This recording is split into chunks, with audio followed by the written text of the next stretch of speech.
अल्गीको 3टा class पढ्छौँ। Rhodophyceae, red algae, Phaeophyceae, brown algae, Chlorophyceae, green algae. Red algae भनेको mostly marine हुन्छ, अनि brown algae पनि mostly marine, र ग्रीन अल्गी मात्रै हो mostly fresh water.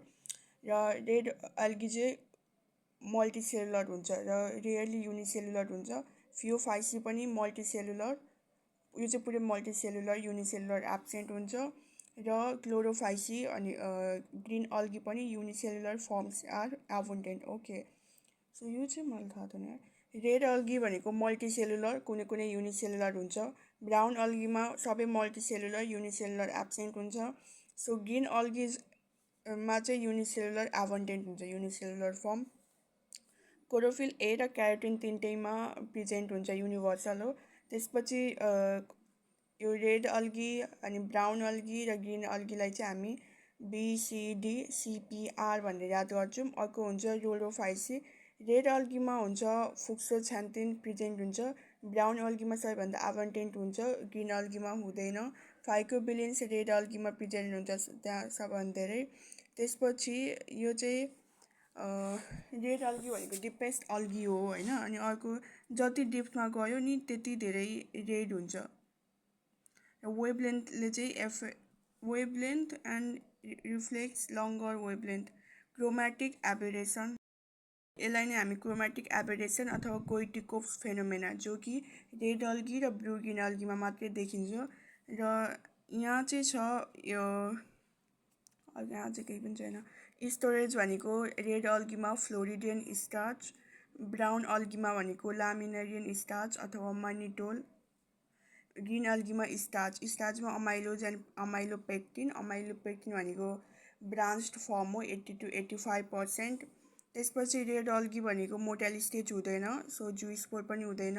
Brown algae भनेको B for brown algae, B for biflagellated, र biflagellated चाहिँ दुईवटा फ्ल्याजेला हेटेरोकन्टी हुन्छ। हेटेरोकन्टी भनेको चाहिँ डिफ्रेन्ट लेन्थ भएको एउटा विप्लास, जसलाई हामी एक्रोनेमेटिक पनि भन्छौँ। अर्को टेन्सेल। विप्लास अथवा एक्रोनेमेटिक भनेको चाहिँ स्मुथ हुन्छ विप्लास, अनि यो विप्लासको एबाट एक्रोनेमेटिक, यसबाट स्मुथ। टेन्सेल भनेको फाइब्रस। अर्को ग्रीन अल्गीमा भनेको चाहिँ 2 देखि 8वटा फ्ल्याजेला हुन्छ, र कस्तो हुन्छ भन्दाखेरि विप्लास र आइसोकोन्टी भनेको सेम लेन्थ भएको है। यो जुन विप्लास, सो यसमा चाहिँ दुइटै हुन्छ। सेल वाल भनेको रेड अल्गी भनेको सेलुलोज र सल्फेटेड फाइकोलोइड्सले बनेको हुन्छ भने ब्राउन अल्गी भनेको सेलुलोज र नन सल्फेटेड फाइकोलोइड्स। रेड चाहिँ सल्फेटेड RES, अनि ग्रीन अल्गी भनेको सेलुलोज प्लस पेक्टिन। रोडोफाइसी भनेको चाहिँ कति लामो छ सिम्पल हो।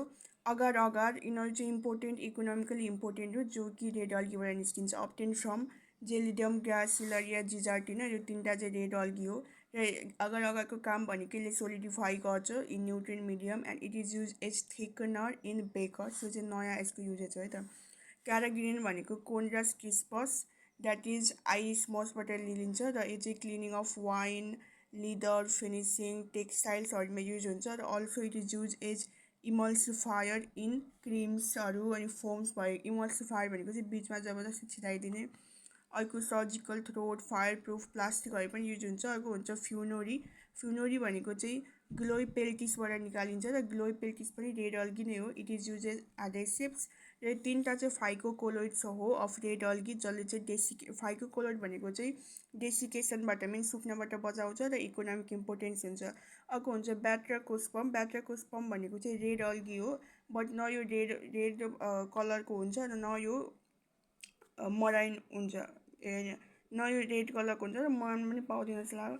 युनिसेलुलर भनेको चाहिँ युनिसेलुलर फर्म पोरिफाइरिडियम, PPA त पोरिफाइरिडियम, पोरिफाइरा, पोलिसाइफोना। त्यसपछि आठबाट रोडिमेनिया, रोडोमेला, यो जुन पोलिसाइफोना अनि रोडोमेनिया रोडोमेला छ they are a good source of ब्रोमिनको आर अनि आयोडिन भनेको चाहिँ ब्राउन अल्गी। त्यसपछि आउँछ Phaeophyceae that is brown algae पिके र फियोफाइसीलाई चाहिँ हामी केल्प्स पनि भन्ने गर्छौँ। इक्जाम्पल छ सर्गासम जीबाट गल्फ विड, अर्को लामिनरिया, डेभिल्स एपरोन, म्याक्रोसिस्टिक, डिक्टायोटा, फ्युकस, नेडियोसिस्टिक एन्ड इक्टोकार्पस द्याट इज इक्टोकार्पसमा चाहिँ प्रोस्टेटन इरेक्ट हुन्छ। सेफ भनेर पढेको थियौँ नि हामीले। एसबाट स्टिगियोकोलोनियम, ईबाट इक्टोकार्पस, एफबाट फ्रिट्सेला। त्यसपछि यो सार्गासम, फ्युकस र लामिनर यो तिनवटाबाट चाहिँ एल्गिनिक एसिड निस्किन्छ र एल्गिनिक एसिड युज चाहिँ इमल्सिफायर। सो रेड अल्गीमा इमल्सिफायर भनेको चाहिँ के भन्छ क्यारागिरिन सीबाट युज भएको थियो भने यहाँ चाहिँ एल्गिनिक एसिड युज हुन्छ as emulsifier in brown algae र ब्राउन अल्गीबाट चाहिँ आयोडिन निकाल्न सकिन्छ। यो भइहाल्यो इमल्सिफायर। रेड अल्गीमा क्यारागिरिन, ब्राउन अल्गीमा एल्गिनिक एसिड। अब आउँछौँ क्लोरोफाइसिक ग्रिन अल्गी। एउटा हुन्छ क्लाइडोमोनास। क्लाइडोमोनास भनेको चाहिँ युनिसेलुलर मोटाइल ग्रिन अल्गी भयो र यो यस्तो क्लाइडोमोनास आइसोकोन्टी बाइफ्लाजेलेटेड आइस्पोर प्रेजेन्ट हुन्छ। आइस्पोर एक्सिस फोटोरिसेप्टर कप सेप क्लोरोप्लास्ट पाइरिनोइड। क्लाइडोमोनासको चाहिँ बाइफ्लाजेलेटेड हुन्छ र यो चाहिँ आइसोकोन्टी हुन्छ। ओके। ग्रिन अल्गीमा रिप्रोडक्सन भनेको असेक्सुअलमा जुइस्पोर, अप्लानोस्पोर, हिप्नोस्पोर, युनिसेलुलर भए पनि पाल्मेलोइड हुन्छ है त केमा ग्रिन अल्गीमा। त्यसपछि सेक्सुअल भनेको आइसोग्यामी, एनाइसोग्यामी, उग्यामी। सेक्सुअल रिप्रोडक्सन रेन्जिङ फ्रम आइसोग्यामी टु ग्यामी भनेको ग्रिन अल्गी। कोलेरा भनेको युनिसेलुलर नन मोटाइल हो र यो चाहिँ प्रोटिन रिच हुन्छ र कोलले लगो भन्दाखेरि घन्टीले लगो बेल सेप्ड क्लोरोप्लास्ट। स्पाइरोगाइरा भनेको चाहिँ यो सबस्ट्रममा एट्याच भएको हुँदैन, फ्री फ्लोटिङ हुन्छ। ओइडोगोनियम भनेको रेटिकुलेट क्लोरोप्लास्ट र यसमा क्याप्सुल प्रेजेन्ट हुन्छ। जाइग्नेमा भनेको स्टार सेप्ड क्लोरोप्लास्ट। फ्रिट्सेला भनेको प्रोस्टेट एन्ड इरेक्ट अघि भर्खर भइहाल्यो। युलोथ्रिक्स भनेको चाहिँ यो फ्री फ्लोटिङ हुँदैन, सबस्ट्राटममा एट्याच भएको हुन्छ है। सो स्पाइरोगाइरा र एसयु भनेको ठ्याक्कै अपोजिट हुँदो रहेछ र यसमा हर्सु सेप, गडल सेप अथवा कोला सेप भनेको चाहिँ नयाँ आयो है त। कोला सेप्ट पनि हुन्छ।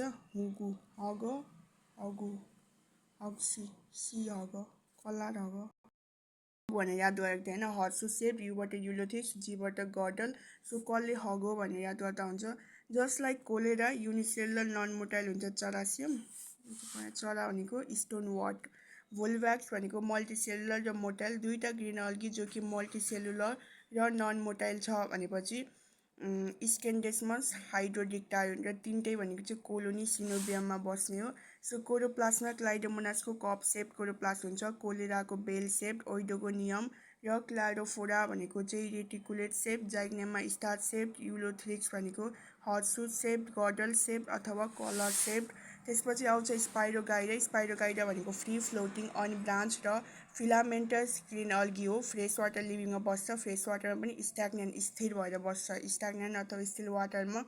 र filament of spirogyra appears as wet threads र स्पाइरोगाइरालाई चाहिँ यसको म्युसिलेजिनस कभरिङको कारणले यसलाई हामी पोन्ड स्कम, वाटर स्कम र पोन्ड सिल्क पनि भन्ने गर्छौँ। फाइलम भनेको क्लोरोफाइटा र स्पाइरोगाइरा कुन अर्डरमा पर्छ भन्दाखेरि कन्जुगेल्स। मेन प्लान्ट बडी भनेको ग्यामेटोफाइटिक फिलामेन्टस थालस हो।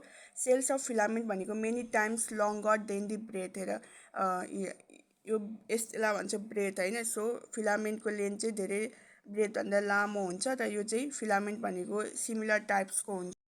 त्यसपछि स्पाइरोगाइड हेऱ्यो यो यसो एउटा फिलामेन्ट, अर्को फिलामेन्ट, अर्को फिलामेन्ट, अर्को फिलामेन्ट। सेल वाल भनेको आउटर र इनर। ओपी भनेर याद गर्ने। आउटर भनेको पेक्टिन अनि भित्र भनेको सेलुलोज। पेक्टिन भनेको चाहिँ अनि पेक्टोज हुन्छ, पेक्टोज चाहिँ पेक्टिनमा कन्भर्ट हुन्छ। पेक्टिन भनेको हाइली हाइड्रोफिलिक हो। सो उसले पानी मन परेपछि बाहिर सतहमा पनि निस्किन्छ होइन, त्यही भएर चाहिँ सनलाइटले चाहिँ उसलाई ड्राई गर्न सक्छ। सो ड्राईबाट बच्नको लागि उसले चाहिँ म्युसिलेजियस कभरिङ हुन्छ त्यसमा। त्यसपछि यहाँ चाहिँ भ्याक्युलले धेरै कभर गरेको हुन्छ। भ्याक्युलभित्र हुन्छ यो न्युक्लियस अनि भित्र भ्याक्युलभित्र चाहिँ अर्गानिक इनअर्गानिक मोलिक्युल हुन्छ। भ्याक्युलले बाहिर कभर गरेको हुन्छ टोनोप्लास्टले र न्युक्लियसबाट चाहिँ साइटोप्लाज्मिक स्ट्यान्ड हुन्छ जसले न्युक्लियसलाई सपोर्ट गर्छ। न्युक्लियसबाट निस्किआउने त्यसपछि प्राइमोडियल उट्रिकल भनेको चाहिँ यो चाहिँ पेरिफेरीतिर आफ्टर भ्याक्युलको डेभलपमेन्ट पछि साइटोप्लाजम चाहिँ पेरिफेरलतिर मुभ हुन्छ र त्यही साइटोप्लाजमको पेरिफेरल पार्टलाई हामी प्राइमोडियल उट्रिकल भन्छौँ। स्पाइरोगाइरा भनेको 1 देखि 16वटा क्लोरोप्लास्ट हुन्छ जो कि स्पाइरली र एन्टी क्लकवाइजमा हुन्छ। पाइरिनोइड्स भनेको इक्विडिस्टेन्समा हुन्छ। रिप्रोडक्सन चाहिँ कमन हुन्छ त स्पाइरोगाइरामा भन्दाखेरि भेजिटेटिभ रिप्रोडक्सन, भेजिटेटिभमा पनि फ्र्यागमेन्टेसन। अब रिप्रोडक्सन इन एल्गी हेरौँ त भेजिटेटिभमा फ्र्यागमेन्टेसन र सबैभन्दा रिप्रोडक्सन कुन कमन हुन्छ भन्दाखेरि भेजिटेटिभको पनि फ्र्यागमेन्टेसन। असेक्सुअलमा भनेको यसबाट स्पाइरोगाइरा, अबाट भनेको अलमोस्ट एब्सेन्ट हुन्छ, नट भेरी कमन।